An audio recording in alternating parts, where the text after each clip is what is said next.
Could California really be America's future? And I want to hit some of the things that are going on in California because honestly, I think sometimes you can say, or people say across our country, well, you know, California, land of fruits and nuts, they're kind of extreme. California is simply living out in practice. It's a demonstration for America. It is a preview of what America could become if we do not contain leftism, if we do not fight leftism, if we do not stand up against a blue state mentality that has completely consumed California.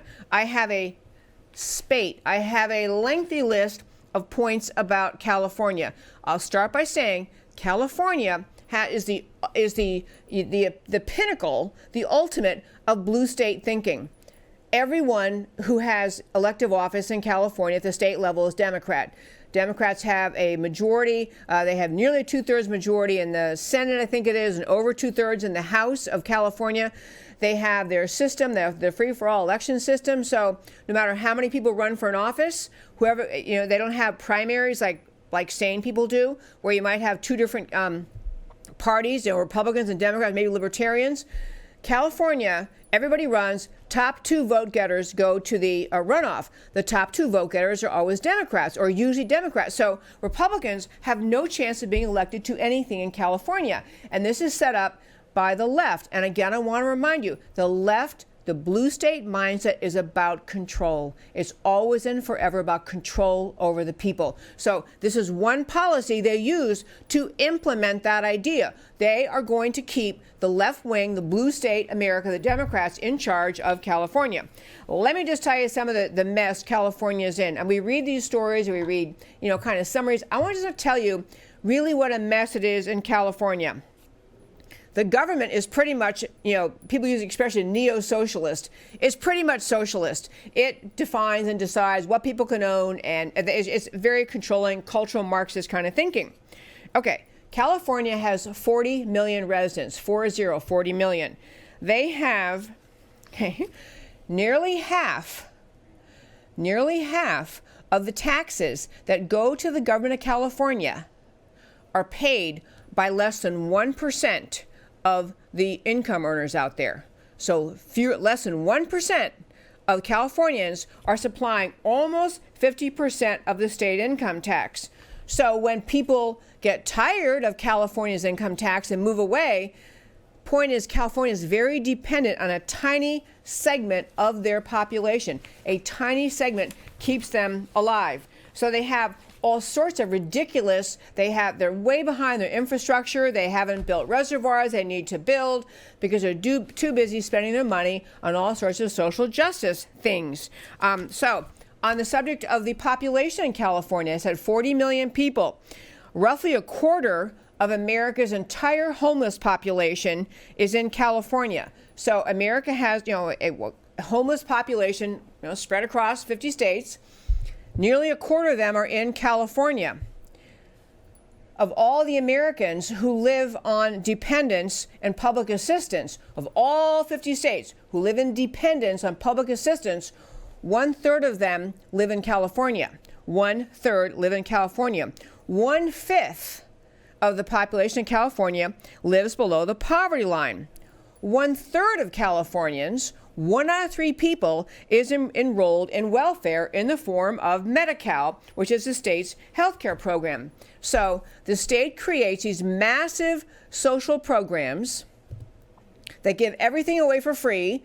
And so naturally, people who are wanting to live off the government, who do not wish to become self-sufficient, move to California and stay in California and stay on dependency programs. 27% of the people in California were not born in the U.S. 20% are there illegally. Okay, how bad could this be? Why would that be a problem? So you have, first of all, the mindset of California. It creates, emboldens, and encourages people to be dependent on the government. It's a government that has fewer and fewer people working, and then the very high income earners pretty much fund the government. So you also have in California the kind of the mindset of the left. This is another blue state, red state thing.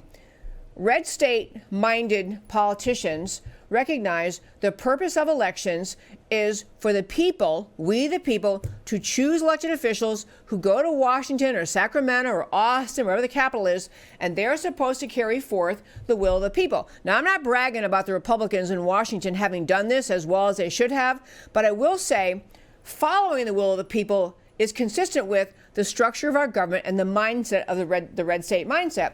The left, on the other hand, is so driven by ideology, so driven to foist their version of what they want America to be, that they don't listen to Americans or their voters. They don't listen to, they think they are the ruling elite mindset. And again, plenty of Republicans do this too. But on the left, it is part of their ideology. Their thinking about government is not, we're elected to fulfill the constitutional requirements. We are elected to listen to the people and carry forth legislation that, that follows the will of the people. The left thinks their intent, their purpose, the reason for they exist is to control the people, control government, control the people. So the left never listens to the people. So I'll give you just a couple examples. When President Obama was president and he had a Democrat majority in the House, Democrat majority in the Senate, and they pushed through Obamacare, there was polling at that time. It's in my book. My book is called Ladies Can We Talk?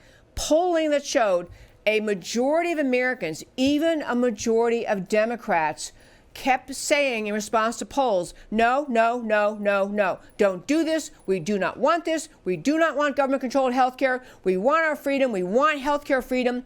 But the left is so driven by their ideology, they didn't care what the American people wanted. They're so driven to create government-controlled society, so driven to deprive individuals of freedom, they pass Obamacare. But back to California.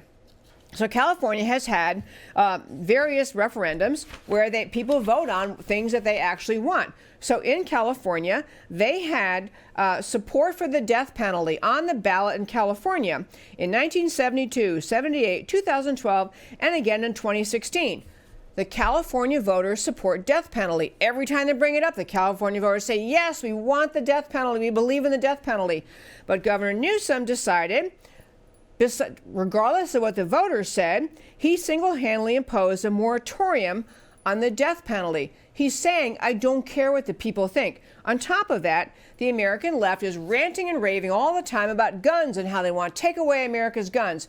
But Newsom, confused, I guess, about what his party's role should be, Governor Newsom recently decided that he commuted the sentences of 21 convicted felons. 21 convicted felons, most of whom who used guns to commit a serious crime, and commuted their sentences. And so citing the unfairness of a criminal sentence being enhanced just because they used a gun committing a crime. I mean, the people in this state do not, they like the death penalty. Anyway, so this is Newsom. I want to also hit what's happening to California's economy. So California is suffering from people actually leaving for years and years and years. Every 10 years we have the census. Every 10 years California grows. So therefore they get more and more people representing them in Congress as the intent, the purpose of the census. So in California they're actually suffering people leaving. People leaving because they don't like the high taxes. They don't like the idea that the government has passed all sorts of policies we'll talk about in a moment, such as providing free health care to illegal aliens. So when Newsom is generously offering free health care to illegal aliens, he's offering that the taxpayers in his state, the working people, the law-abiding, working, income-earning people earning that income, which is their property, he is saying he's going to take away their property to give it to illegal aliens who had no right to be there, and he's going to provide them free health care. So California is losing citizens, especially if they're losing tax-paying citizens. So in just one recent year, between 2013 and 2014, over 250,000 people moved out of California, many to the state of Texas.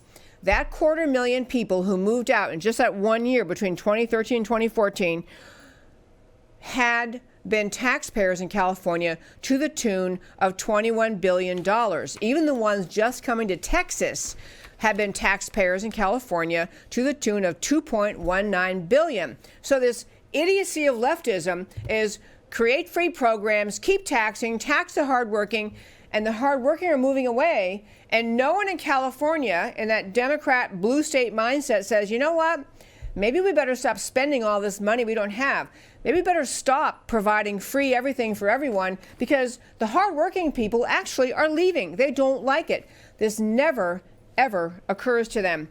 You have, of course, a problem in California. We've talked about it in the show before, and it's a little bit gross to say on air, but I'm going to do it. California, especially the city of San Francisco, is no longer a punishable offense in any way to relieve yourself in public, to defecate or urinate in public, on public sidewalks, on public streets. So San Francisco is so filled with people having, with the what is left by people when they do this, when they relieve themselves in public, they actually put out for tourists a poop map. A map that warned people where not to go because too many people have been relieving themselves in public. Instead of, and again, this goes back to that blue state, red state thing. When you have a red state mentality, the assumption that people can actually be taught to behave responsibly, they can actually be taught right from wrong, they can actually learn, they can actually behave, then you say, hey, you know what, we don't allow that, so we're going to write you an infraction this time, next time you might sit in jail overnight, you got to find someplace else to go. The mentality of the left is that secular, anti-American left is these people can't help themselves. They can't learn. They're just incapable of figuring out where to relieve themselves, so we just let them do it in public, driving away tourists. Just imagine if you host a business, you own a business there, you can't stop these people from doing this in front of your store. Who wants to go in those stores? Oh, which leads to another story about California in San Francisco. What began because the city of San Francisco will not do anything about the homeless camping on sidewalks, relieving themselves, making a disgusting mess outside of businesses in an attempt to protect themselves, started a boulder art war, meaning they would bring in big boulders, like big rocks, and they would have someone paint on it. And so it was boulder art. But the point was, it was to prevent the homeless people from having sufficient space on the sidewalk in front of their stores to camp out, to set up their tent and camp. And so the city of San Francisco, they were just hand-wringing and fretting and scolding, and this is so intolerant. How could you do such a mean thing? And so, the city keeps removing them, people keep putting them back. Another example of blue state, red state. The blue state mindset is you humor the homeless, the drug addicts. Oh, there's needles everywhere all over San Francisco. The place is disgusting. But the blue state mindset is you humor that, you enable it, you remove all punishment for it, and what you're really doing is punishing the hardworking, honest business owner, worker, person who goes to work every day and comes home and does not wish to find homeless people camping on the sidewalk in front of their home, or mess of all kinds left on the sidewalk because the city won't regulate it. It's almost, I'll tell you folks, I really mean it. It's like a level of insanity, actual insanity. This city government is getting money from rich people who, pretty much to be really clear, the Nancy Pelosi's of the world, the really rich folks, they live in gated communities. They live free of all of this chaos their policies have created. They don't deal with those policies. And this is another element of left-wing elitism. Even the socialists and the communists, Castro, I've talked about him, and Maduro in Venezuela, all of those communists, which are just socialists with a gun, all of those people are extremely wealthy. They don't live under the policies they create for their people. They have expensive getaway, hideaway, lovely places. They have millions in the bank. Castro, Maduro in Venezuela, these people, and also, I can't go off on that, but many other countries, the point is ruling elite never live under the policies they inflict on the average, everyday working American. So California, people using terms becoming pre-modern. They literally have a problem with bubonic plague in LA. They have so many people camping out in the sidewalks, living in tents, relieving themselves everywhere. Apparently no ability to contain it. They have this foul map that was created. Actually, the other entity that created a foul map, I was going to put up, as honestly just too gross to even look at. Forbes magazine put out a map of San Francisco with all the areas you can't walk, which is pretty much all the areas. Getting around the last point about blue state, red state, and then I want to hit one other topic really, really quickly, which is in America, back to the idea of the founding of our country, we had a concept that we were creating a country. It had to have rules, laws about citizenship. It had to have borders that defined the country. It said within these borders that make our country, we make the laws, and these are the laws. This is what citizenship is about. The idea that if you live in this country, you're a citizen, or you have some other legal status to be here. And as a citizen, you agree to embrace our values, our American values. If you don't want to embrace those values of freedom and free enterprise and self-reliance, go live in a communist country, but this is what our country is. But as we have abandoned borders, as we have in California, sanctuary state, whole state's a sanctuary state, no cooperation with the ICE people. So all of California filled with illegal aliens, and the numbers are, it's something like 5% at least of Californians, people living in that state, and it's like 7 or 8% are illegal aliens. But California, all a sanctuary state, they just had a Ninth Circuit panel uphold that, say, yes, actually, they're allowed to be a sanctuary state. So you have an entire state saying, we're not even going to comply with federal law with the existence of the concept of an existence of a country. And folks, I could go on and on about California. I will say two last things before I get to my last little topic. One is, unbelievably, I love California. My husband and I met there, and we were both working as lawyers in the same law firm. We have family there. We're out in California all the time. If it didn't have the extraordinarily beautiful ocean and beaches and unparalleled lovely climate, it would be a wasteland. No one would live under those policies. People stay there because the weather's fantastic, the ocean's beautiful, the terrain is lovely, but the ruling elite are destroying that state. And this is my last point before I get to my last topic. My point is this. California could be America's future. Everything you see about California, and I didn't even touch the education system, is a disaster. I mean, there are many other, the LGBTQ agenda is strangling the schools. I didn't even get to that. But the whole of America could be California. And when we get along kind of too cavalier, too unconcerned about blue state, red state, we think, oh, it's just a trend, one election, then the next election it might change back, blah, blah, blah, blah. It's very hard. I don't know how California will ever emerge from being what it is. I don't know how it will ever get back on the American playing field. I don't have any idea how they can do it. I would like them to do it, but everyone, or more and more people who work hard, leave. They don't want to live there. And so California ought to be, we hold up Venezuela as an example of socialism. We ought to hold up California in America to say the rest of America does not want to be California. We don't want these policies hurting our precious, extraordinary, unique country.